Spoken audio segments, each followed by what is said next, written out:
Bom dia a todas, a todos. Eu gostava também de começar por agradecer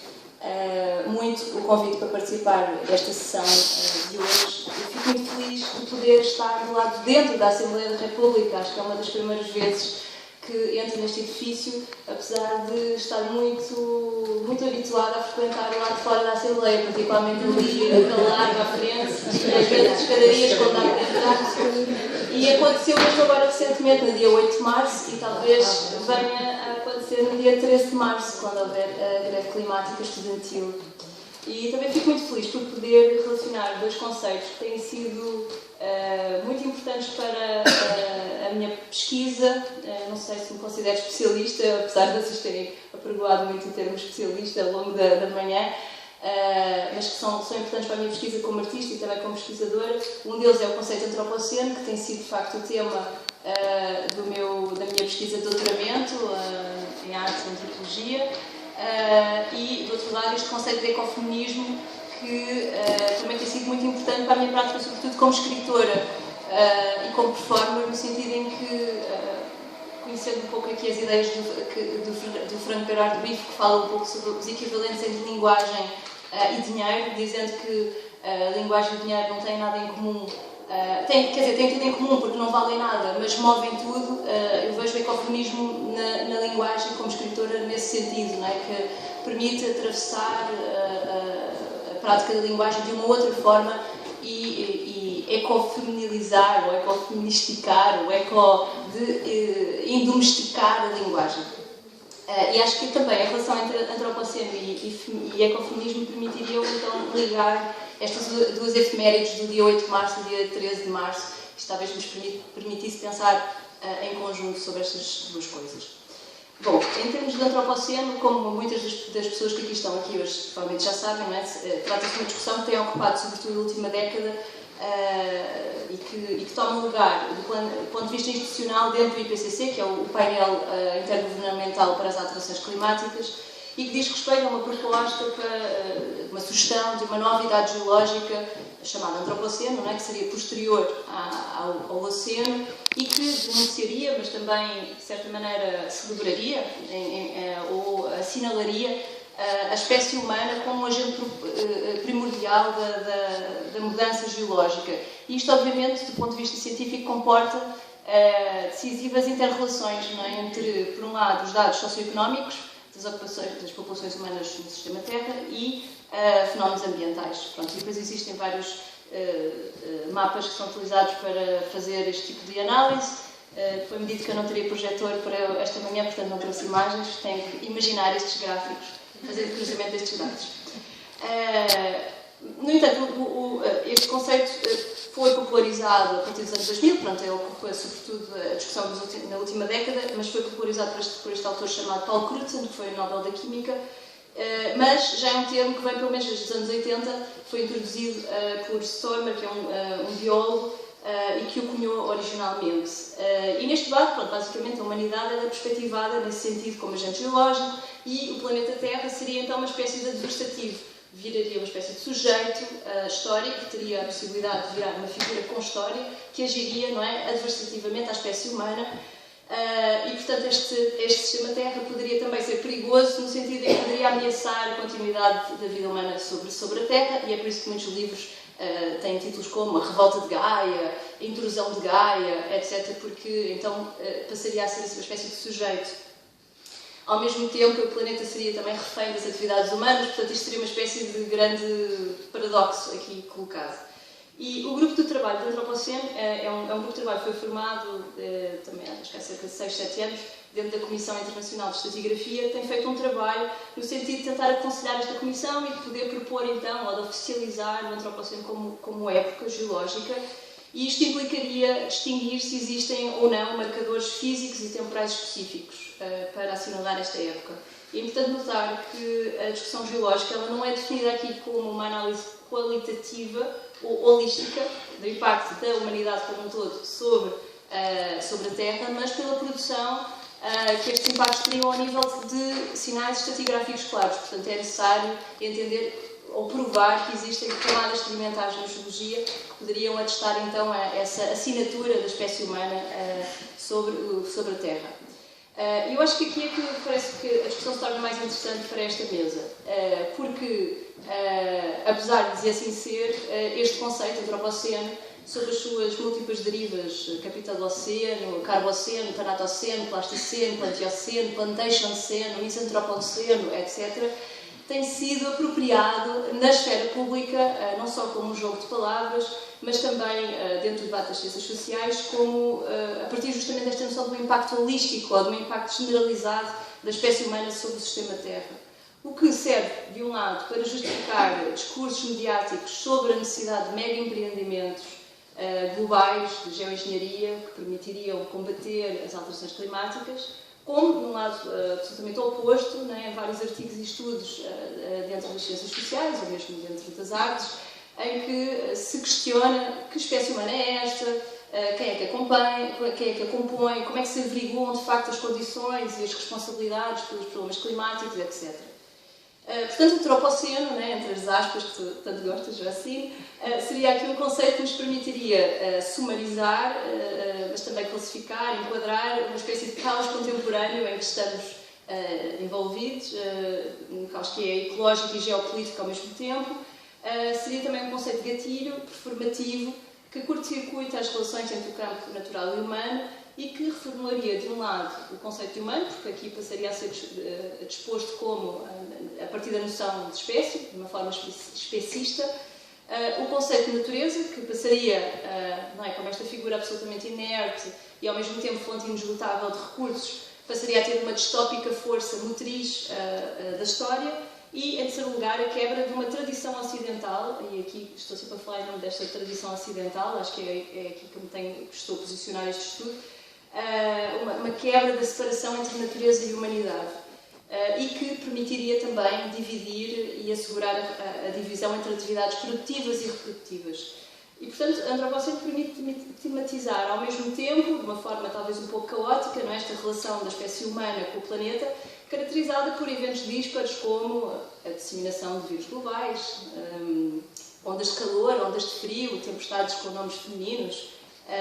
notícias sempre novas sobre o fim do velho mundo, contaminações, acidentes, crimes ambientais, como os recentes fogos na Amazónia ou na Austrália, a rarefação de recursos e de combustíveis fósseis, mas, ao mesmo tempo, a rarefação de opções para o combate a esse problema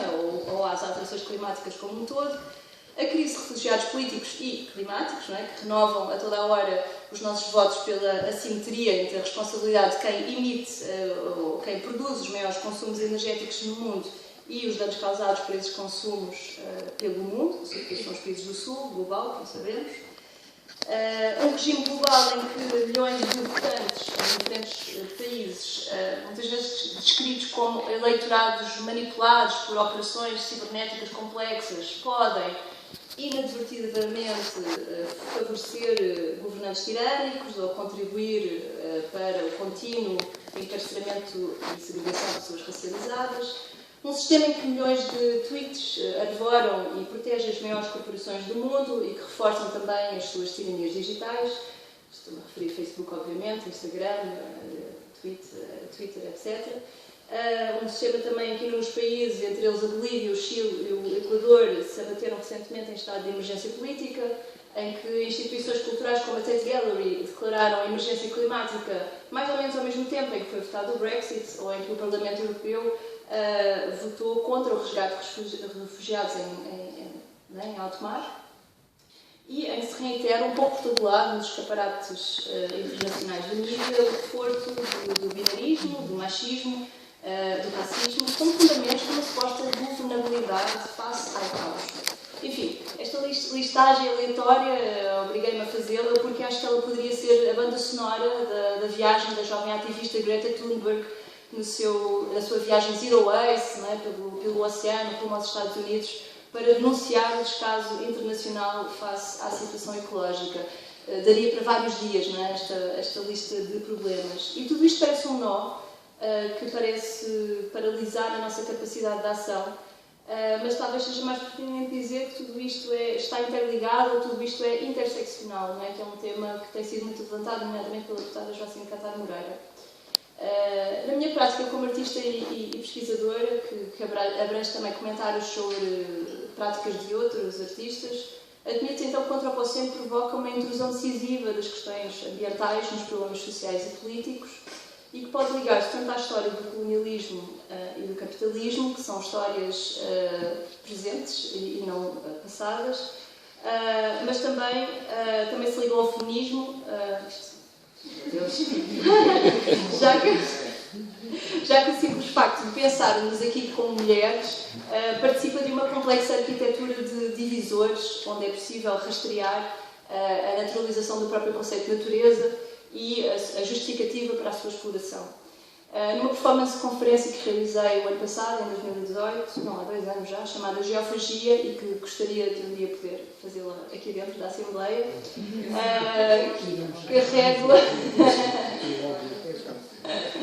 eu uso um monte de 150 kg de terra molhada enquanto vou interligando alguns diagnósticos.